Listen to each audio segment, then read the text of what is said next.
on Sunday, and then Thursday we're in Bristol, and Friday we're in Sheffield, and then Womex on the 26th in Manchester.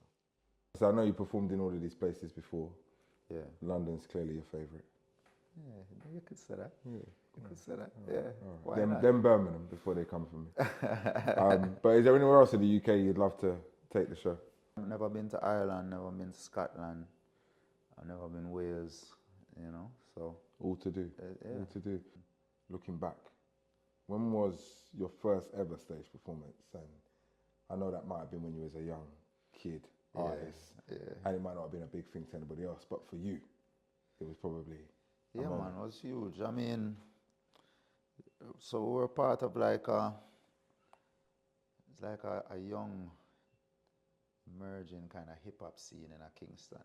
You know, like some of us would have DJ and do a dancehall thing, but like there's a lot of rappers in the circle because we did all influenced by hip hop, you know what I mean? And I remember we did a show up on the roof in a New Kingston one time. They had a little event and you know enough rappers and things did there, and me and a couple of the man them from Bebel team at the time did perform. And this was like maybe 2003, so I never, you know. But I just remember being on the little stage and just a small little club, bro, and it was just a different vibe, just being there. And the first time on stage, you don't really know what to do. You just recite your song, like, God, that's all we really know to do. But it was a nice vibe, and then, you know, kind of grew from there.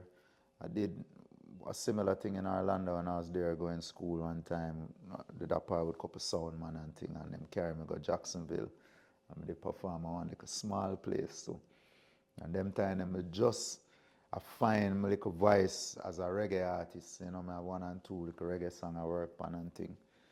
And yeah, and it just grew from there. Went back to Jamaica after I did the Orlando for a little while, linked back up with the crew. We started do some little shows around town. I remember the first live show we did, a virgin named Jesse and not Jesse Royal, but one of my other brethren named Jesse did I put on this series of shows. It was Jamaica Me Crazy or what, where Bembe Thursday used to keep that little venue there. And it was the first time rehearsing with a band, you know, so them provide a backing band for we and still only a hip hop song, you know, amongst the crew them time there. But it was just a nice scene for like different types of music, alternative to just the mainstream thing that we are going on a yard, and that was a whole platform for that event. So yeah, that was like my first time with a band, and you know it was the whole crew away. So I started out just doing a lot of like group performances with all our brethren from childhood days. So yeah, and then you know after I dropped Rebel Music, we went on tour 2012. This was a sound system tour of Europe. So I was there for like 6 weeks and just doing some small clubs and thing in Europe, and that's kind of where, you know, my touring career as Kabaka Pyramid kind of started. Whose performance left an indelible mark on you, an impression on you as a young artist coming up? Who did you come away from and think, yeah, that was the level? I mean, definitely Capleton earlier, just watching Capleton, you see him come on the crowd and you just see him energy and him voice control and all of them things. As a man we sing kind of rugged, but him always sing powerful, you know what I mean, and really chant on stage. And definitely watch him. I did some shows with Anthony B in Europe, and you know, just watching him every night on stage, that kind of shaped my stagecraft and how the kind of energy I deal with on stage and the kind of antics when me go on with the crowd, and enough of it I get from Anthony B. You know what I mean? Like when we get the crowd for clap and just certain different things where we add to the show.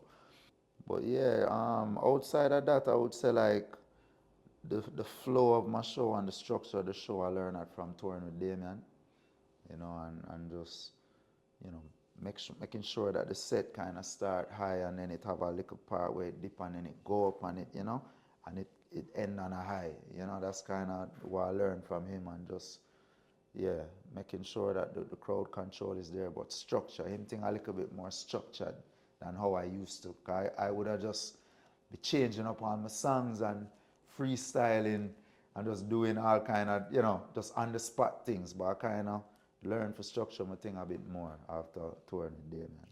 We toured with him in 2017, and that was kind of the starting point. And then I toured with some other bands, some US reggae bands too, and that is like you start to realize what crowds like in general, regardless of what type of music. Because like Revolution and some of these bands, they play reggae in their way, but it's just a different energetic experience than what we do. You know what I mean? My thing is more high energy, more mixing and different thing, but you kind of realize that moods is a big part of the thing, and you try and create different moods throughout the show. And it's very important to have those little moments, like when do you put the guitar solo, and when do you dim the lights, and them kind of thing we learn from touring with some of these bands who have like top production to them set. To me, if you want to have a real long career, you have to be a performer. Like, the live show is where you earn the real hardcore fans, the die-hard fans, the lifelong fans.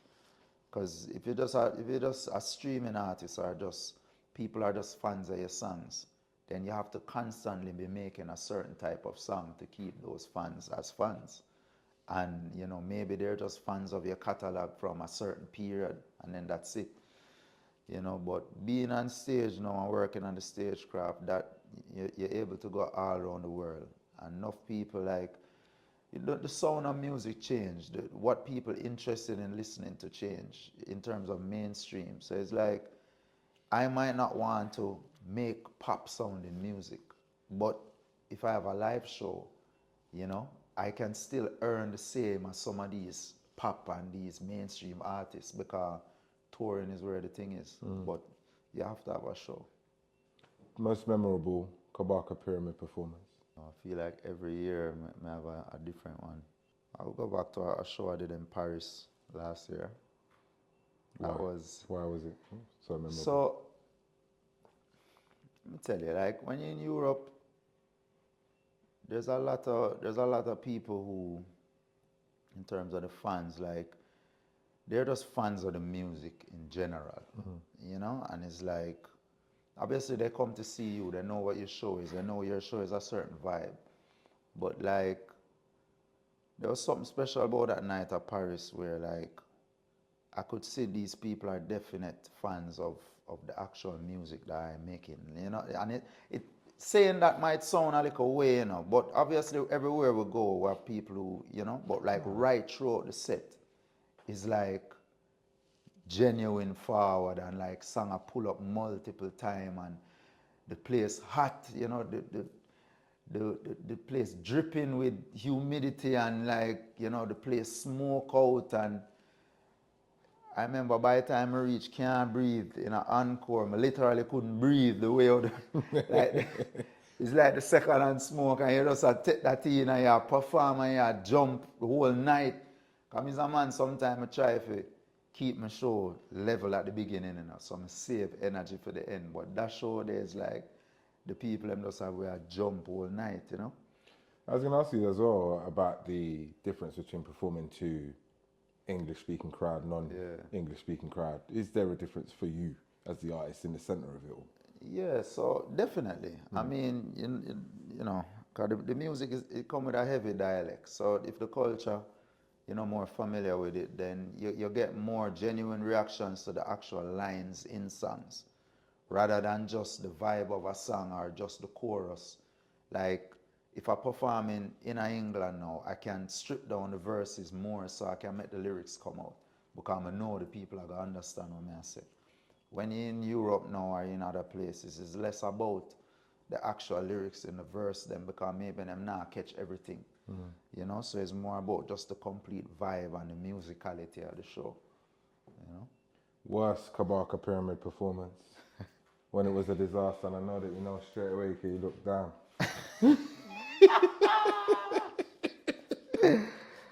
So the worst,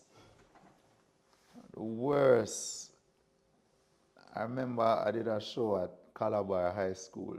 Calabar, okay. Yeah, and it was me and another one of my brethren them. And the two of we get boo off of the stage. All right. Yeah, so you've had that drama. Yeah, man, it was really bad. It was really bad. But I mean, you don't know. Them never know none of music, and we're just there doing some different kind of music, you know. And it's like it just never connect with the youth. The youth, they're brutal, brother.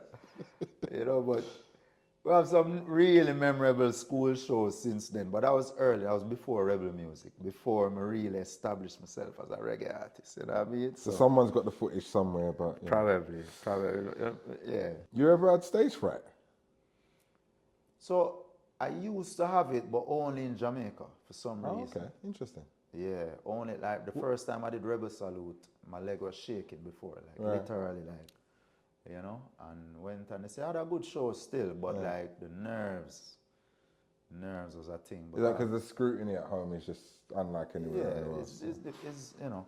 But actually, I realized the Jamaican audience has a similarity with big city audiences. Just like New York is similar, London is similar, LA is similar. Expectation. Yeah, it's expectation, and it's like people them don't come out because like they come out to be impressed.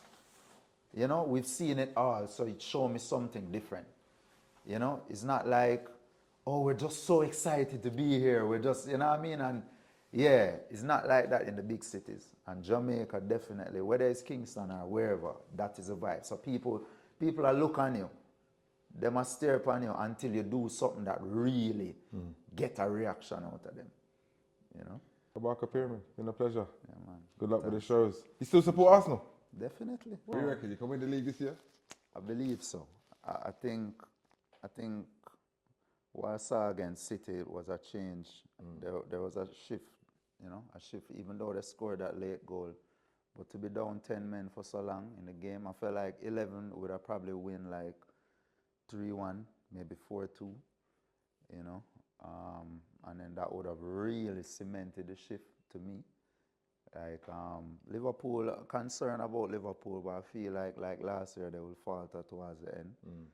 You know, them have a new coach. Him still have they might have some injuries. Like I feel like we and City will be able to navigate injuries better. But City without Rodri, so I feel like this is the year. Like you know, if any year we have to go in on it this year. Havertz look good. And we get back Odegaard, solid, Saka on top form, you know, with defensive pairing, you know, with Timber and Scaloni, what's his name? The Italian, you know, we're solid. He looks all right, actually. He does look all right. Yeah, man. All right, well, I won't say good luck because I'm a Tottenham man, but, you know, we'll see how it goes. That's rough.